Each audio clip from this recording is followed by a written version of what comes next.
Hola, bienvenidos a nuestra lectura bíblica. Qué bendición compartir este tiempo con cada uno de ustedes. Hoy es el día 163, leeremos Salmo 71 del 7 al 16, Segunda de Reyes capítulos 7 y 8 y Hechos capítulo 25 del 1 al 12. Comencemos. Salmo 71. Mi vida es un ejemplo para muchos, porque tú has sido mi fuerza y protección. Por eso nunca puedo dejar de alabarte. Todo el día declaro tu gloria. Y ahora, en mi vejez, no me hagas a un lado. No me abandones cuando me faltan las fuerzas, pues mis enemigos murmuran contra mí y juntos confabulan para matarme.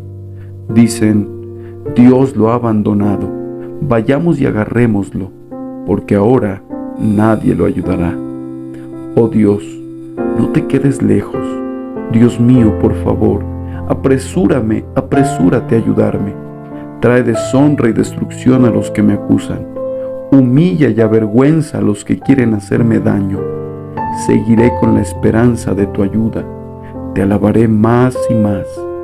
A todos les hablaré de tu justicia. Todo el día proclamaré tu poder salvador, aunque no tengo facilidad de palabras. Alabaré tus obras poderosas, oh Señor soberano, y les contaré a todos que solo tú eres santo. Segunda de Reyes capítulo 7. Eliseo le respondió: Escucha el mensaje del Señor. Esto dice el Señor: Mañana a esta hora, en los mercados de Samaria, 7 litros de harina selecta costarán apenas una pieza de plata, y 14 litros de grano de cebada costarán apenas una pieza de plata. El funcionario que atendía al rey le dijo al hombre de Dios: Eso sería imposible aunque el Señor abriera las ventanas del cielo. Pero Eliseo le respondió: Lo verás con tus propios ojos, pero no podrás comer nada de eso. Sucedió que había 4 hombres con lepra sentados en la entrada de las puertas de la ciudad. ¿De qué nos sirve sentarnos aquí a esperar la muerte?, se preguntaban unos a otros. Si nos quedamos aquí, moriremos. Pero con el hambre que hay en la ciudad, moriremos de hambre también allá si regresamos. Así que mejor sería ir y entregarnos al ejército arameo. Si ellos nos perdonan la vida, mucho mejor. Pero si nos matan, igual habríamos muerto. Así que al ponerse el sol, salieron hacia el campamento de los arameos. Pero cuando se aproximaron al límite del campamento, no había nadie, pues el Señor había hecho que el ejército arameo escuchara el traqueteo de carros de guerras a toda velocidad, el galope de caballos y los sonidos de un gran ejército que se acercaba. Por eso se gritaron unos a otros: El rey de Israel ha contratado a los hititas y a los egipcios para que nos ataquen. Así que se llenaron de pánico y huyeron de la oscuridad de la noche.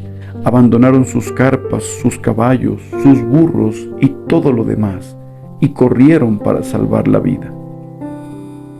Cuando los hombres con lepra llegaron al límite del campamento, fueron de carpa en carpa, comieron y bebieron vino, sacaron plata, oro y ropa y escondieron todo. Finalmente se dijeron entre ellos: Esto no está bien. Hoy es un día de buenas noticias y nosotros no lo hemos dicho a nadie. Si esperamos hasta la mañana, seguro que nos ocurre alguna calamidad. Vamos, regresemos al palacio y contémosle a la gente. Así que regresaron a la ciudad e informaron a los porteros lo que había sucedido. Salimos al campamento arameo, dijeron, y allí no había nadie. Los caballos y los burros estaban atados y todas las carpas estaban en orden, pero no había ni una sola persona. Entonces los porteros gritaron la noticia a la gente del palacio. El rey se levantó de su cama a la mitad de la noche y dijo a sus oficiales: Yo sé lo que pasó. Los arameos saben que estamos muriendo de hambre. Por eso abandonaron su campamento y están escondidos en el campo. Esperan que salgamos de la ciudad para capturarnos vivos y tomar la ciudad. Entonces uno de sus oficiales le dijo: Deberíamos mandar espías a investigar, que se lleven 5 de los caballos que quedan. Si les pasa algo, no será peor que si se quedan aquí y mueren con todos nosotros. Así que prepararon 2 carros de guerra con caballos, y el rey envió espías para que averiguaran qué le había sucedido al ejército arameo. Los espías recorrieron todo el camino hasta el río Jordán, siguiendo un rastro de prendas y objetos tirados por los arameos cuando huyeron desesperadamente. Luego regresaron y le informaron al rey. Entonces la gente de Samaria salió corriendo y saqueó el campamento de los arameos. Así se cumplió ese día, tal como el Señor había prometido, que se venderían 7 litros de harina selecta por una pieza de plata y 14 litros de grano de cebada por una pieza de plata. El rey asignó al funcionario que lo atendía para que controlara las multitudes en la puerta, pero cuando salieron corriendo, lo atropellaron y lo pisotearon, y así el hombre murió. Así que todo sucedió exactamente como el hombre de Dios lo había predicho cuando el rey fue a verlo a su casa. El hombre de Dios le había dicho al rey: mañana a esta hora, en los mercados de Samaria, 7 litros de harina selecta costará una pieza de plata, y 14 litros de grano de cebada costará una pieza de plata. El funcionario del rey había respondido: eso sería imposible aunque el Señor abriera las ventanas de los cielos.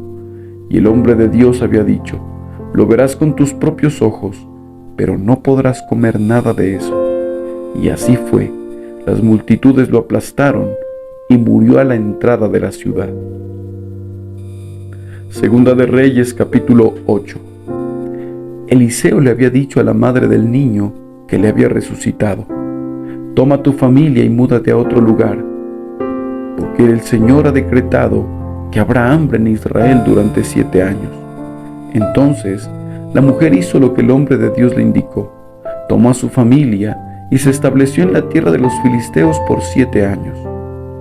Una vez que pasó el hambre, la mujer regresó de la tierra de los filisteos y fue a ver al rey para recuperar su casa y sus tierras.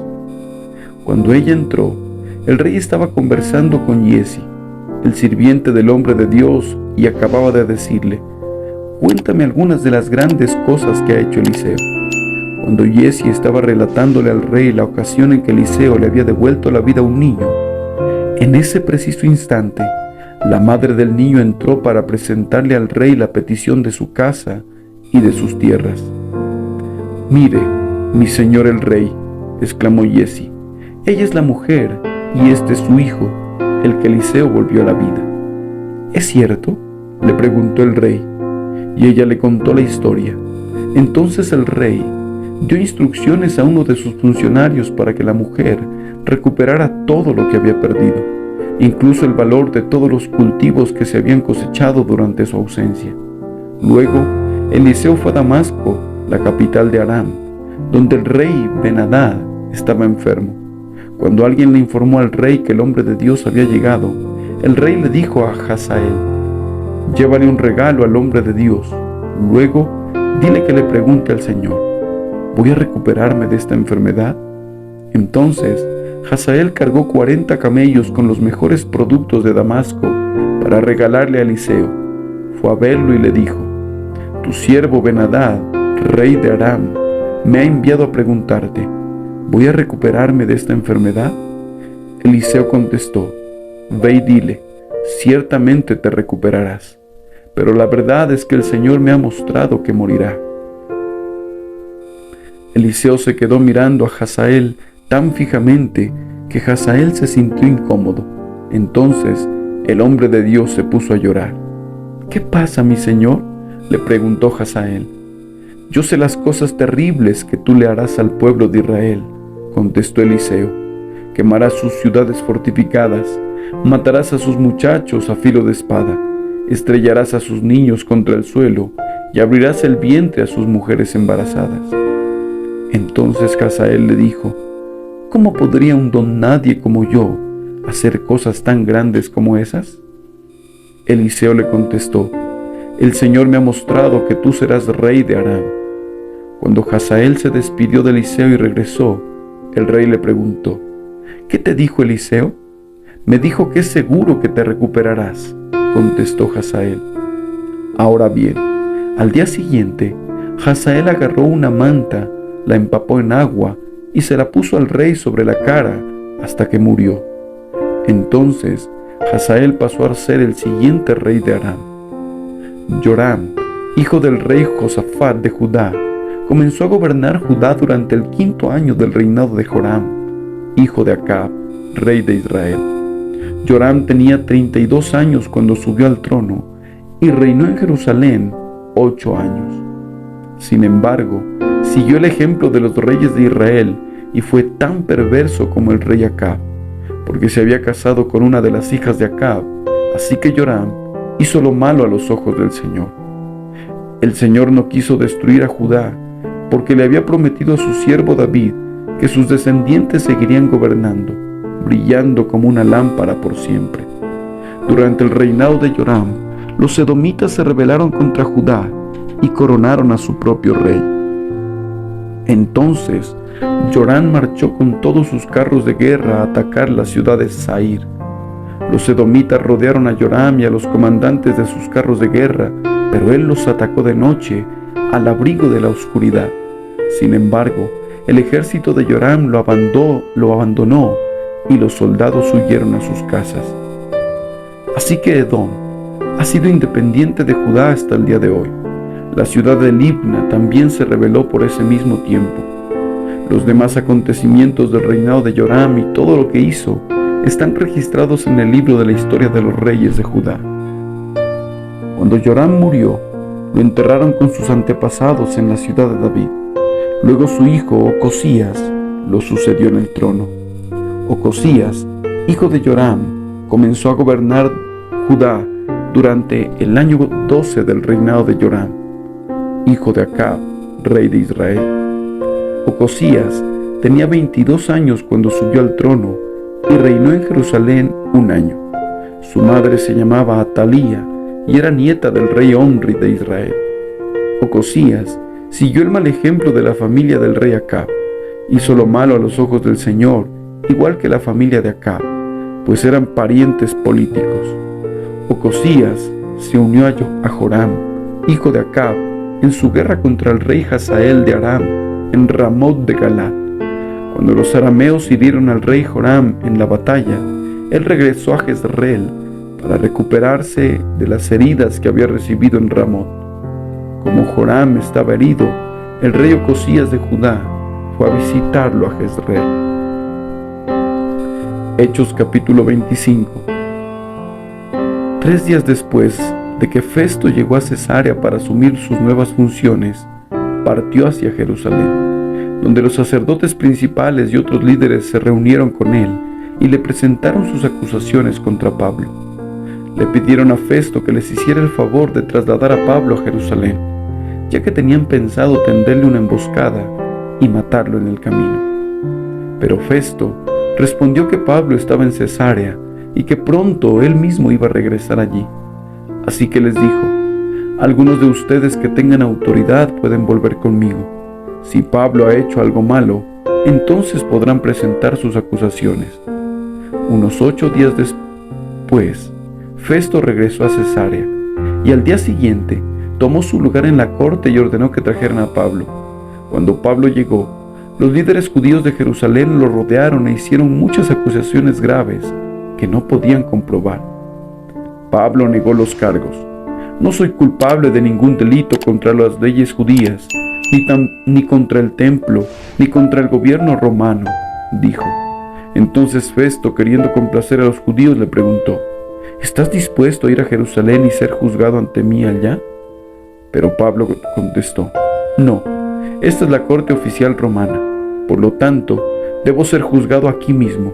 Usted sabe muy bien que no soy culpable de hacer daño a los judíos. Si he hecho algo digno de muerte, no me niego a morir, pero si soy inocente, nadie tiene el derecho de entregarme a estos hombres para que me maten. Apelo a César. Festo consultó con sus consejeros y después respondió: muy bien, has apelado al César y al César irás.